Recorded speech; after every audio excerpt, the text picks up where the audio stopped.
श्री गणेशाय नमः। ओम गजाननं भूतगणादिसेवितं कपित्थजम्बूफलचारुभक्षणम् उमासुतं शोकविनाशकारकं नमामि विघ्नेश्वरपादपङ्कजं। कृष्णाय वासुदेवाय हरये परमात्मने प्रणतक्लेशनाशाय गोविंदाय नमो नमः। अखिल कोटि ब्रह्मांड नायक पार ब्रह्म परमात्मा भगवान श्री श्याम सुंदर के श्री चरणों में कोटि कोटि दंडवत प्रणाम करते हुए, राघवेंद्र सरकार के श्री चरणों में प्रणाम करते हुए, सम्मानीय सदस्यगण, वंदनीय माताएं बहनें, सज्जन वृंद, आइए आज पावन त्यौहार जो है चल रहा है दीपावली का, जिसमें चतुर्दशी का विशेष महत्व बताया गया है। शास्त्रों में चतुर्दशी के लिए अनेकानेक वर्णन आए हैं, कथाएं आई हैं। तो रूप चौदस क्या है, इसको नरक चौदस क्यों कहते हैं, इसमें किसका पूजन करना चाहिए, किस प्रकार करना चाहिए जिससे कि उत्तम स्वास्थ्य की प्राप्ति हो, दीर्घायुष प्राप्त हो और धन धान से परिपूर्ण परिवार रहे, इन सभी विषयों पर बात करेंगे। आइए हमारे साथ जुड़े रहिए। और यदि आप हमारे चैनल पर प्रथम बार आए हैं तो आप सभी से आग्रह है, कृपया हमारे चैनल को लाइक, कमेंट्स एवं शेयर कीजिए। साथ में चारों वेदों से, 18 पुराणों से, उपनिषदों से आपके कोई प्रश्न है तो कृपा करके कमेंट में प्रश्न रखिए। हम प्रयास करेंगे कि आपकी जिज्ञासाओं को शांत करें।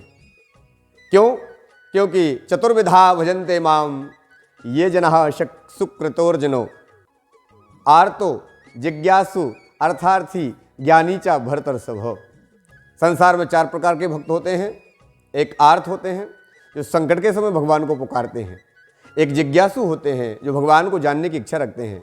आर्त, जिज्ञासु, अर्थार्थी। एक स्वार्थी या अर्थार्थी होते हैं जो केवल धन और संपत्ति के लिए भगवान का स्मरण करते हैं। और चौथे होते हैं ज्ञानी। और ज्ञानी वो होते हैं जो सियाराम में सब जग जानी, करऊं प्रणाम जोर जुग पानी, जो संसार में केवल परमात्मा की दर्शन करते हैं, जैसा स्वयं की आत्मा में प्रतीत करते हैं, अच्छा बुरा स्वयं को लगता है तो सामने वालों में भी वही भाव देखते हैं, इसीलिए उनको ज्ञानी कहा जाता है।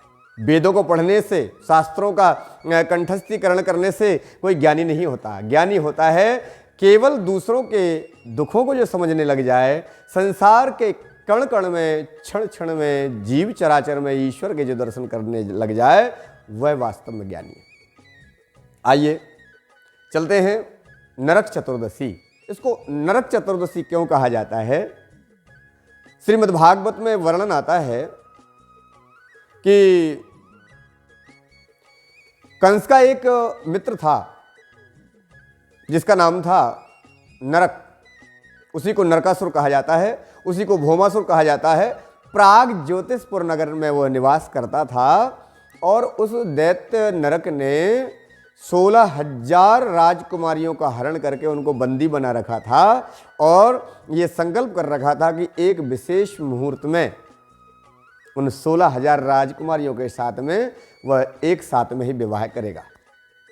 और वो राजकुमारियां भगवान श्री कृष्णचंद्र जी को अपना पति मान चुकी थी। मनसा वाचा कर्मणा भगवान को समर्पण भाव से उनको भगवान को भजती थी।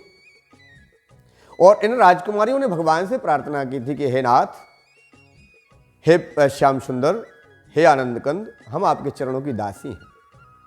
कृपया आप हमें कारागार से मुक्त कराइए। तो सत्यभामा जी को साथ में लेकर के भगवान श्याम सुंदर और प्राग ज्योतिषपुर नगर पहुंचे हैं। और उसको ये वरदान था कि जब तक इसकी स्वयं की मां नहीं कहेगी तब तक इसे कोई मार नहीं पाएगा। और सत्यभामा जी जो है भगवती लक्ष्मी का अवतार कहें या जगदम्बिका का अवतार कहें, भगवती का अंशावतार कहें, तो वह भूमि का भी अवतार कही गई हैं। इस प्रकार से माता सत्यवती ने जब उसको कहा कि प्रभु इसका संहार कर दीजिए, भगवान श्री श्याम सुंदर ने उस दुष्ट नरकासुर का संहार कर दिया। इसी कारण इसका नाम पड़ा नरक चौदस। आज के दिन कार्तिक कृष्ण पक्ष की चतुर्दशी को भगवान श्री कृष्णचंद्र जी ने नरकासुर का संहार किया था, इसीलिए ये नरक चौदस कहलाती है। यम चतुर्दशी भी कही जाती है क्योंकि भगवान सूर्यनारायण की 3 संतानें हुई। पहली एक हुए यमराज, यमुना, और उसके बाद में दूसरी पत्नी छाया और संज्ञा से 2 पत्नियां हैं। पहली पत्नी है संध्या, जिनको महाराज संध्या के यहाँ पर भगवान श्री सूर्यनारायण का जो तेज है संध्या सहन नहीं कर पाई, तो अपनी छाया को, अपनी प्रतीक छाया को छोड़ करके वो तपस्या करने वन में चली गई।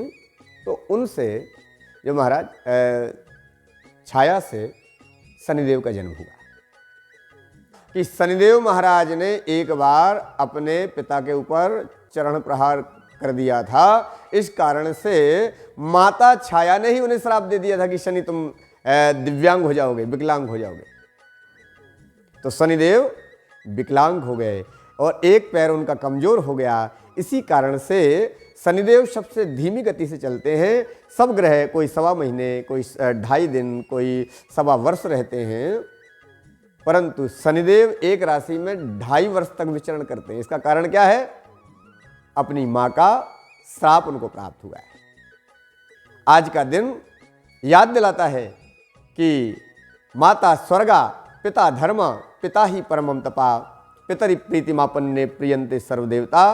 कभी भी अपने माता और पिता का अपमान नहीं करना चाहिए, उनकी आज्ञा का अनुसरण करना चाहिए। और जो पुत्र अपने माता पिता गुरुजनों की आज्ञा का अनुसरण करते हैं, माता पिता और गुरु की वाणी बिना विचार मानिए शुभ जानिए। माता पिता की वाणी को शुभ जान करके बिना विचार किए स्वीकार कर लेना चाहिए, शास्त्र कहते हैं। तो इस प्रकार से यमराज का जन्मोत्सव होने के कारण भी इसे यम चतुर्दशी कहा जाता है।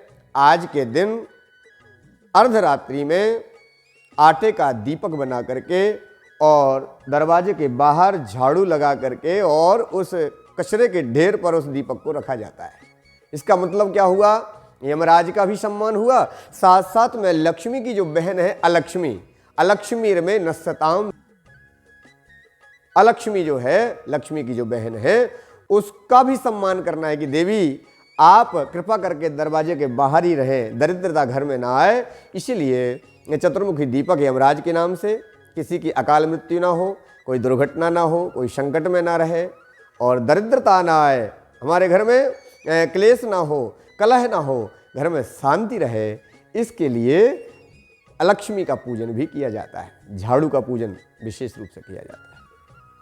इस प्रकार जो भक्त आज के दिन यमराज की इस कथा को श्रवण करते हैं, इस दिव्य सत्संग का लाभ प्राप्त करते हैं, उनके जीवन में कभी अपमृत्यु अकाल मृत्यु नहीं होती। धर्मराज यमराज स्वयं भगवान विष्णु स्वरूप हैं और वह मनुष्य पर कृपा करते हैं, घर में सुख समृद्धि की वृद्धि करते हैं, धन धान्य की समृद्धि करते हैं। ऐसी हमारी पुराणों में वर्णन है। आप सभी को इस पावन नरक चतुर्दशी की अनंतानंत मंगल शुभकामनाएं, बधाई। भगवान से प्रार्थना है आप सदा सर्वदा फलें फूलें, सुख समृद्धि से धन धान से परिपूर्ण रहें, ईश्वर की कृपा घर घर में बनी रहे। आप सभी को पुनः पुनः सादर जय जय श्री कृष्ण, जय श्री गोविंद शरणम। आपका आचार्य पंडित हरिओम शास्त्री। कृपया इस वीडियो को लाइक, शेयर एवं सब्सक्राइब अवश्य करें। आप सभी का पुनः पुनः साधुवाद। जय श्री कृष्ण।